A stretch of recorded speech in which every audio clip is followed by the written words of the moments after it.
Hello and welcome to the second SPSS video tutorial in this series.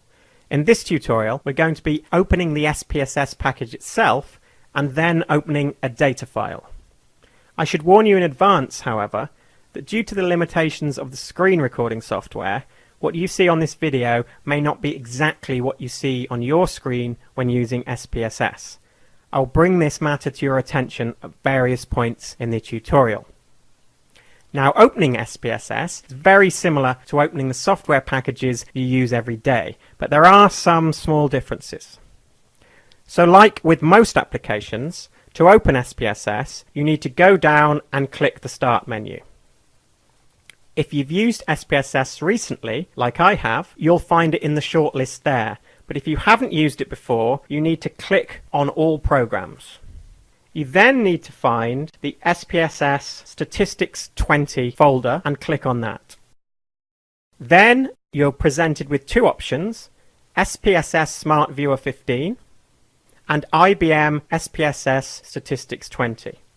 You need IBM SPSS Statistics 20, that's one with the blue dot. So click on that and SPSS will open. Now, it may take a little longer than some of the applications you use regularly, so do be patient.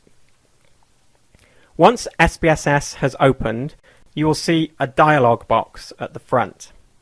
Now, this is one of the occasions where your screen will look slightly different to this video, because you will probably see this window on top of a spreadsheet.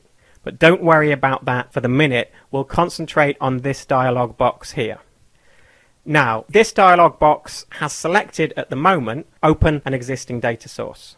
For you, this will probably be blank, but I have opened a data file recently, so that is there. For the moment, click More Files and OK. Now, this will open another dialog box similar to the ones you'll use in other applications. Now, if you have an SPSS file on your computer somewhere, this will allow you to select it.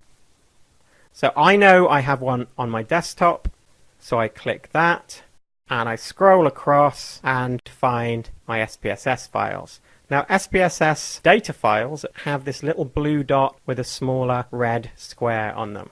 So I'm going to open that. Now, two things will happen. Firstly, I will see an output window, which is something we're going to talk about later. And secondly, once I open it up, I will see a data file. Now, you shouldn't need to stretch open the data file, but this is one of the problems with the screen recording software that's made me have to do this.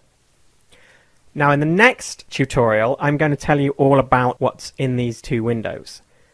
But for this tutorial, I'm just going to look at saving files and closing the application. So just like with many other applications, if you go to File, you'll be able to save as or save your file. We can't save it at the moment because we haven't made any changes. And this is also the menu which you use to exit the program. So if you go to the bottom, now we will exit SPSS. It asks us whether we want to save the contents of the output viewer, and we don't want to do that. And then it closes the application. Now, in the next tutorial, we'll look at the SPSS interface itself.